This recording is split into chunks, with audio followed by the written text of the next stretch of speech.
एक भाई की बेबसी और कागजों की ताकत।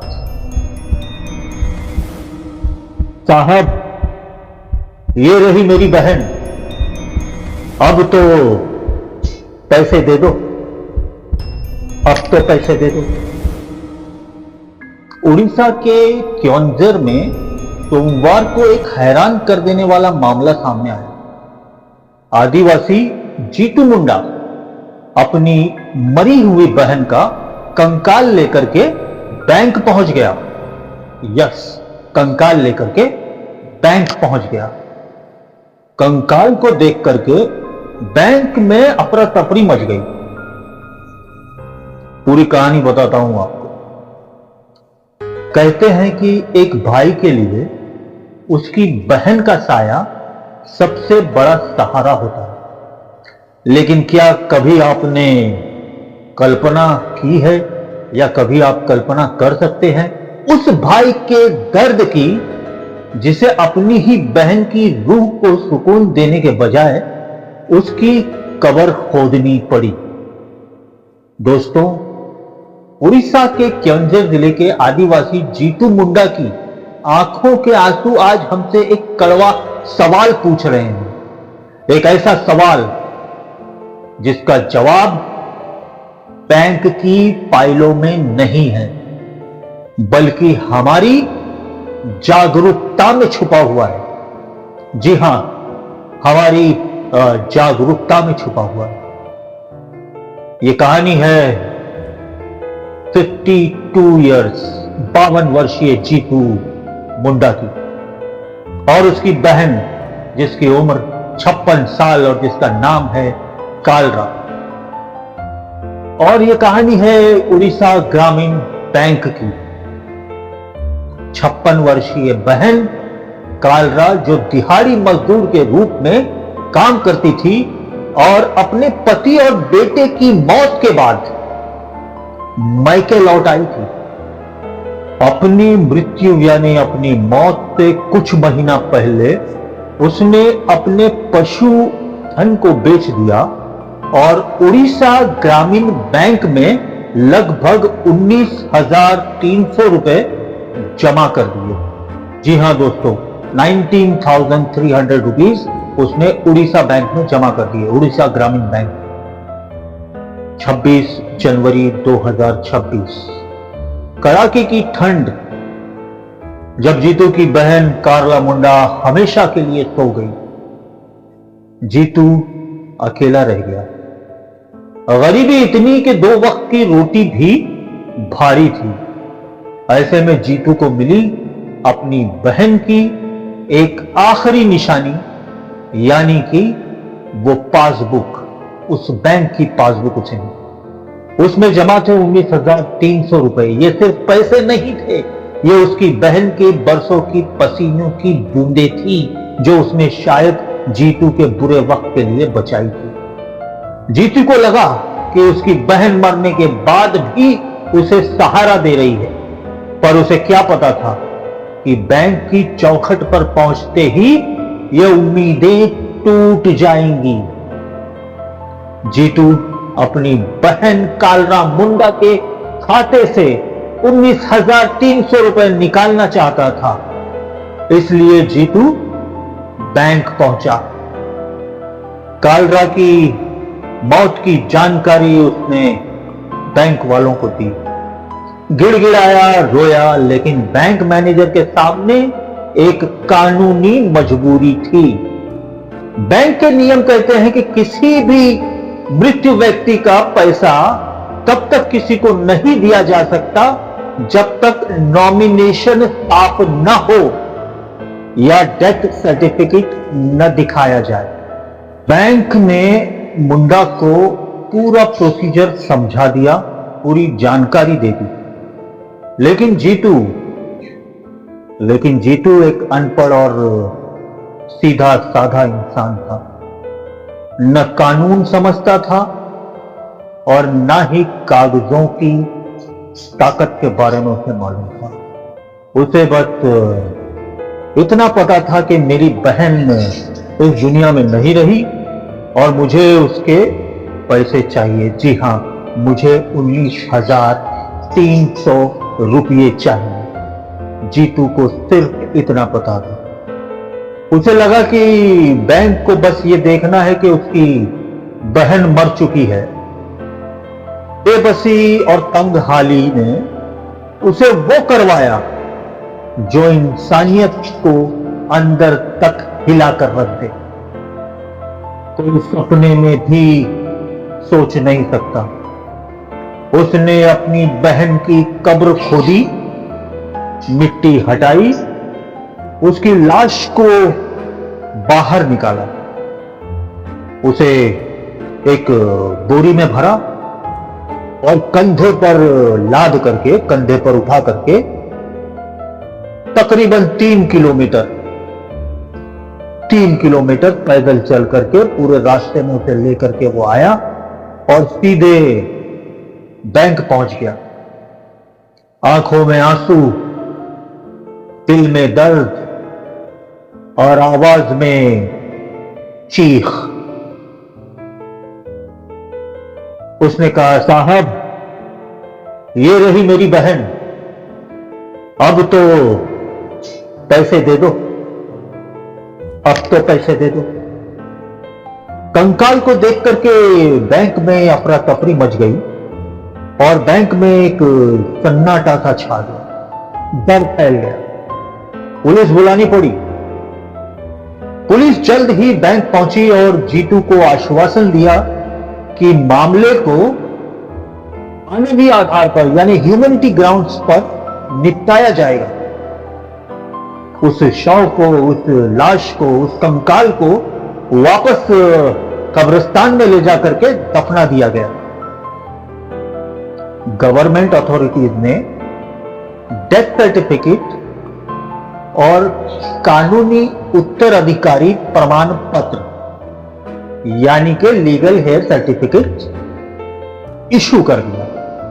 जी हां दोस्तों, कंकाल ले जाने के बाद गवर्नमेंट ने डेथ सर्टिफिकेट और लीगल हेयर सर्टिफिकेट जारी कर दिया। इन दस्तावेजों की प्राप्ति के बाद बैंक ने क्लेम को सेटल करते हुए लीगल हेयर्स, क्योंकि 3 लीगल हेयर्स थे, 3 कानूनी उत्तराधिकारी थे, उनके नाम पर 19,402 रुपए की दावा राशि का निपटारा कर दिया और स्थापित मापदंडों के अनुसार उन्हें राशि सौंप दी गई। जीतू मुंडा के कंकाल के अवशेषों को अपने कंधे पर लटकाकर सड़कों पर घूमने के परेशान कर देने वाले वीडियो को पूरी दुनिया ने देखा और वो वीडियो वायरल हो गया। वो मंजर सिर्फ डरावना नहीं था, वो हमारी लापरवाही का आईना था। जी हां दोस्तों, वो मंजर हमारी लापरवाही का आईना था। मैनेजर और स्टाफ अपनी जगह बिल्कुल सही थे। कानून को भावनाओं से नहीं, सबूतों से चलाया जाता है। कुछ कायदे, कुछ कानून होते हैं।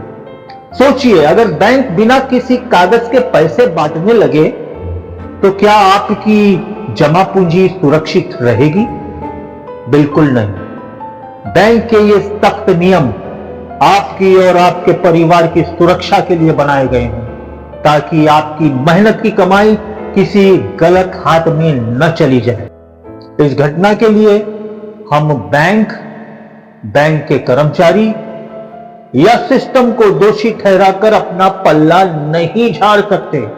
हमें समझना होगा कि कानून हमारी हिफाजत के लिए है, हमें परेशान करने के लिए नहीं। हमें यह समझना होगा, हमें यह देखना होगा कि जो कानून बनाए गए हैं वो हमारे लिए बनाए गए हैं। जिम्मेदारी हमारी है। क्या हमने अपने माता पिता या भाई बहन के बैंक खातों में अपना नाम नॉमिनी के तौर पर जुड़वाया है? दस्तावेज यानी डॉक्यूमेंट्स को अपडेट किया है? डॉक्यूमेंट्स को अपडेट रखें। क्या हमारे पास हमारे अपनों के आधार कार्ड, पैन कार्ड और डेथ सर्टिफिकेट जैसे जरूरी कागजों की जानकारी है, बैंक में जाकर टाइम टू टाइम हम अपना नॉमिनेशन चेक करवाते हैं। हमें चेक करना चाहिए। ये चेक करने की जिम्मेदारी हमारी भी है। अगर कालरा मुंडा ने जीतू का नाम नॉमिनी में डाला होता तो आज जीतू को अपनी बहन की लाश कंधे पर उठानी नहीं पड़ती। इस घटना के बाद लोग तरह तरह के सवाल उठा रहे हैं। कोई सिस्टम को दोष दे रहा है, कोई बैंक कर्मचारियों को। मगर दोस्तों, मगर साथियों, इस घटना का एक दूसरा पहलू भी है जो हमको यह बताता है कि बैंकिंग नियम आपकी हिफाजत के लिए बनाए गए हैं और बैंक कर्मचारियों को उसे फॉलो करना पड़ता है, सिर्फ आपके लिए। आज आपको बैंक कर्मचारियों के सच से भी रूबरू करवाना चाहता हूं। किस तरह बैंक कर्मचारी, बैंक एम्प्लॉई अपनी जिंदगी गुजारता है। वो भी आपकी तरह पहले इंसान है, फिर एक बैंक एम्प्लॉई है। भारी भरकम टारगेट्स, लगातार मानसिक दबाव और ट्रांसफर, एक ब्रांच से दूसरी ब्रांच में ट्रांसफर जैसी समस्याएं उनकी जिंदगी को बेहद कठिन बना देती है। बैंक अधिकारियों के आने का समय तय है, ड्यूटी ज्वाइन करने का समय तय है, लेकिन जाने का कोई टाइम नहीं। सुबह टाइम पर पहुंचना है, अंगूठा लगाना है, बायोमेट्रिक लगाना है, नहीं तो लेट आने की सजा मिल जाती है। लेकिन घर कब लौटेंगे, वापस कब पहुंचेंगे, कुछ तय नहीं। कभी 8 बजते हैं, कभी 9 बजते हैं, कभी 10 भी बज जाते हैं। कई bank employee BP, diabetes, heart और मानसिक तनाव से जूझते हैं। यहां तक कि परेशानी में वो गलत कदम भी उठाते। घर, परिवार और नौकरी के बीच संतुलन बनाना उनके लिए बहुत मुश्किल होता है। देर रात तक काम, लोगों का दबाव और कभी कभी कस्टमर्स का गलत बिहेवियर उन्हें और भी परेशान करता है। इसलिए अगली बार बैंक जाएं तो जरूर अपने दस्तावेज, अपने डॉक्यूमेंट साथ रखें और एम्प्लॉय से सम्मान और समझदारी के साथ बात करें। थोड़ी सॉफ्टनेस, थोड़ी ह्यूमैनिटी, इससे बहुत फर्क पड़ता है। इससे बहुत फर्क पड़ता है। साथियों, जीतू मुंडा की इस कहानी ने कई सवाल खड़े कर दिए। जी हां, कई सवाल खड़े कर दिए। क्या जीतू मुंडा की सबसे बड़ी गलती उसकी अनपढ़ता थी या हमारी सिस्टम से दूरी? अगर कालरा मुंडा ने समय रहते नॉमिनेशन अपडेट कर दिया होता तो क्या ये दर्दनाक घटना टल सकती थी? क्या हम खुद अपने परिवार के बैंक खातों में नॉमिनेशन चेक करते हैं? यस। क्या हम अपने बैंक अकाउंट्स में नॉमिनेशन को चेक करते हैं? क्या हमें पता है कि हमारे अपनों के जरूरी डॉक्यूमेंट्स कहां रखे हैं? हमारे अपनों के पैन कार्ड, आधार कार्ड, ये डॉक्यूमेंट कहां रखे हैं? कभी हमने सोचा है? क्या हम कानून को समझने की कोशिश करते हैं या सिर्फ उसे दोष देने का काम करते हैं या सिर्फ सवाल उठाने का काम करते हैं? अपनी जिम्मेदारी को समझिए। क्या हम आज ही अपने परिवार को इस बारे में जागरूक करेंगे? गलती जीतू की थी या हमारी लापरवाही की? जीतू को नहीं पता कि कानूनी वारिस या नॉमिनी क्या होता है। जीतू की कहानी हमें यह सिखाती है कि भावनाएं अपनी जगह है, लेकिन कानून का पालन और डॉक्यूमेंट्स को सही रखना या सही होना ही असली सुरक्षा है। जी हां दोस्तों, हमें अपने डॉक्यूमेंट्स खुद सही करने हैं। अगर आप अपने परिवार से प्यार करते हैं तो आज ही अपनी बैंक जाएं और अपना नॉमिनेशन सही करवाएं। अपना केवाईसी, आधार कार्ड, पैन कार्ड बैंक को देकर के उसे अपडेट करवाएं। सिस्टम को कोसने से बेहतर है कि हम खुद को और अपने परिवार को जागरूक बनाएं, क्योंकि कानून आपकी रक्षा तभी कर पाएगा जब आप कागजों में तैयार होंगे, जब आप अपने डॉक्यूमेंट्स में तैयार होंगे। जागरूक बने, अपनों को सुरक्षित रखें। जागरूक बने, अपनों को सुरक्षित रखें।